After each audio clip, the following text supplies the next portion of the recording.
अस्सलाम वालेकुम। मैं एडवोकेट रेहान अहमद शेरवानी। आप देख रहे हैं आल पाकिस्तानी न्यूज़। जितने भी लोग मुझे सुन रहे हैं सबसे पहले दुरूद शरीफ पढ़े, अल्लाहुम्मा सल्ली अला मुहम्मदिन नबीन मुतसिमा। अल्लाह ताला मुझे हम सब को सही बात कहने की तौफीक अता फरमाए, आमीन।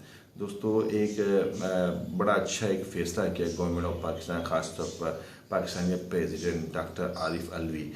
सामने इस्लामी महीने के मुताबिक जो है अभी माह रमज़ान शरीफ का महीना जो आ रहा है बरकतों वाला, तो एक वबा भी यानी कि फैली हुई है, इसमें खौफ हिरास भी है और एक दूसरे से यानी कि वबा जो है इसमें कन्वर्ट होती है, तो उस पर फैसला करना बड़ा मुश्किल हो रहा था। जैसे जुम्मे की नमाज़ पर पाबंदियाँ थी, लेकिन वो हमारे लिए यानी कि बेहतर था। तो बड़ी सोच समझ कर डॉक्टर आरिफ अलवी को क्रेडिट जाता है कि उन्होंने जो है उलमा कराम का इजलास बुलाया और जो है ज़ाहिर माह रमज़ान सब मुसलमानों के लिए एक बाबरकत रहमत वाला महीना है। वो साल में एक दफ़ा आता है।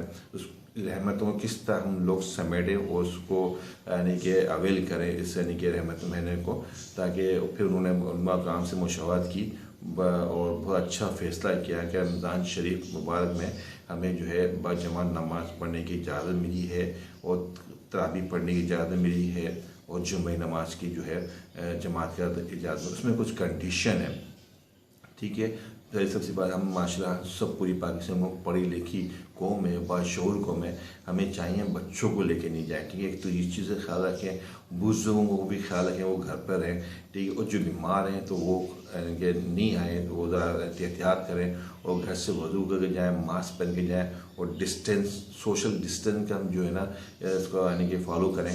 तो इंशाल्लाह ये जो है बड़ी मुश्किल से उलमा कराम ने, डॉक्टर आरिफ अलवी ने इसको हमारे लिए जो है आसान बनाया है, ताकि हम बात मुसलमान जो है पाकिस्तान की इबादत करें और अल्लाह ताला की रहमतों को समेटें और इसमें इस्तग़फ़ार करें, अपने गुनाहों की माफ़ी मांगें और पाकिस्तान की तरक्की और अपने घर वालों के लिए, अपनी उम्मत मुसलमान की पूरी दुनिया के लिए दुआ करें, अल्लाह ताला इस वबा से निजात दिलाए।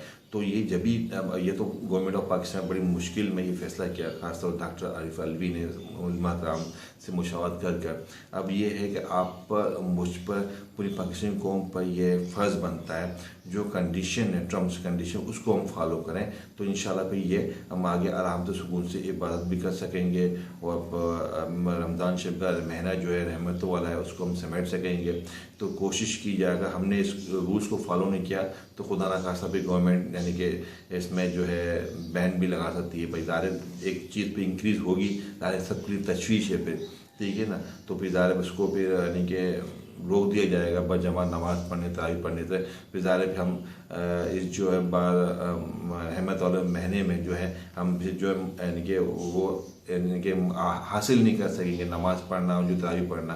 तो ये हम पर यानी कि फ़र्ज़ है पाकिस्तानी कौम पर कि गवर्नमेंट ने बड़ी मुश्किल वक्त में उलमा का मशवरा कर डॉक्टर आरिफ अलवी साहब ने इजाज़त दी है।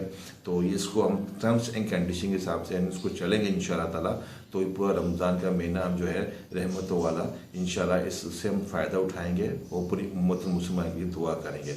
और दूसरी बात ये एक बड़ी अफसोस की बात है कि एक मीडिया चैनल है, बड़ी अफवाह उड़ा रहा है, वो था ही पाकिस्तान का दुश्मन, उसको नाम लेने में मुझे कोई कबाहत नहीं होगी, जियो न्यूज़ वाले, ठीक है। और जिन्ना हॉस्पिटल में कोई यानी कि कैजुअलिटी हुई है, पता नहीं है वो यानी कि दिल का दौरा बंद पड़ने से हुई है, कैसा हुई है, तो उसको बड़ा चढ़ा कर यानी कि पेश किया गया बगैर इन्वेस्टिगेशन के कि वो कोरोना वायरस से हलाक हुए। हालांकि ऐसी कोई बात नहीं, गवर्नमेंट ने, सिंध गवर्नमेंट ने कोई ऐसा यानी कि ना यानी कि उसको एक्सेप्ट किया इस चीज़ को। जो है जिन्ना हॉस्पिटल के जो है इंचार्ज हैं सीमित जमाली साहब, उन्होंने ऐसा कुछ कहा है। तो जियो न्यूज़ जो बड़ा चढ़ा कर जो है और कुछ और एंकर जो है बड़ा चढ़ा कर उसको यानी कि कर रहे हैं, जो कि बड़ी तशवीश की बात है।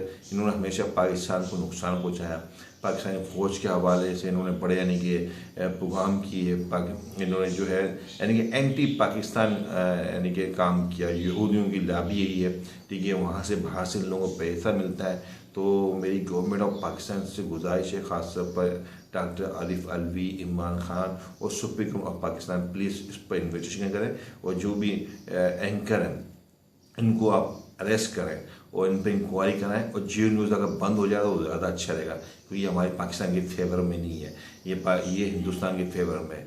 ये पाकिस्तान को हमेशा नुकसान पहुंचाने के लिए इसने हमेशा बात की है, पाकिस्तान को कभी फ़ायदा पहुंचाने की बात नहीं की इन्होंने, ठीक है। तो ये है बड़ी तशवीश की नाज़ है, और ये चैनल बड़ी यानी कि बड़ा अच्छा यानी कि इसमें यानी कि बात कर रहा है। दूसरी एक बात ये कहूँगा वापस में कि है कि कोरोना वायरस के बाद जो लॉकडाउन है उसको फॉलो करें।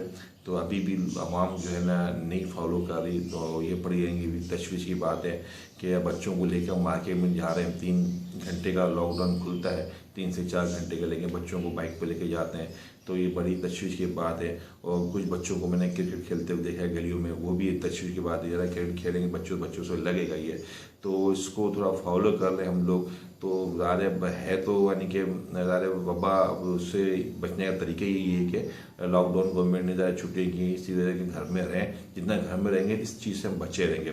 तो इंशाल्लाह इसको फॉलो करें तो हम यानी कि इससे जल्द से जल्द निजात यानी कि हम यानी कि पालेंगे। ज़्यादा हमारी फ़ौज, हमारे डॉक्टर, हमारे रेंजर्स, हमारी पुलिस, हमारी पूरी गवर्नमेंट और पाकिस्तान सूबाई गवर्नमेंट इस पर यानी कि दिन रात मेहनत कर रही है। इसमें जो है हम भी अपना जो है हुब्बुल वतनी का यानी कि मुजाहरा करें, और इस चीज़ को जो गवर्नमेंट ने जो यानी कि रूल्स बनाए हैं उसको हम फॉलो करें। इंशाल्लाह इस चीज़ से हम जो है यानी कि निजात पालेंगे। एक दफ़ा फिर मैं यानी डॉक्टर आरिफ अलवी साहब को मैं कहूँ शुक्रगुजार हूँ कि उन्होंने माह रमज़ान के लिए हम लोगों को मशहूर इजाज़त दी है, तो ये ताकि हम ये रहमत वाला महीना है जो इसको हम समेट सकें बरकतें। तो ये अब ये मुझ पर पूरी कौम पर ये फ़र्ज़ है, इसको किस तरह हम जो है सोशल डिस्टेंस जो टर्म्स कंडीशन को फॉलो करें। इंशाल्लाह पूरी रमज़ान शरीफ बखैर से गुजर जाएगा इंशाल्लाह ताला। जब तक के लिए मुझे इजाज़त दें। इस्लाम जिंदाबाद, पाकिस्तान जिंदाबाद।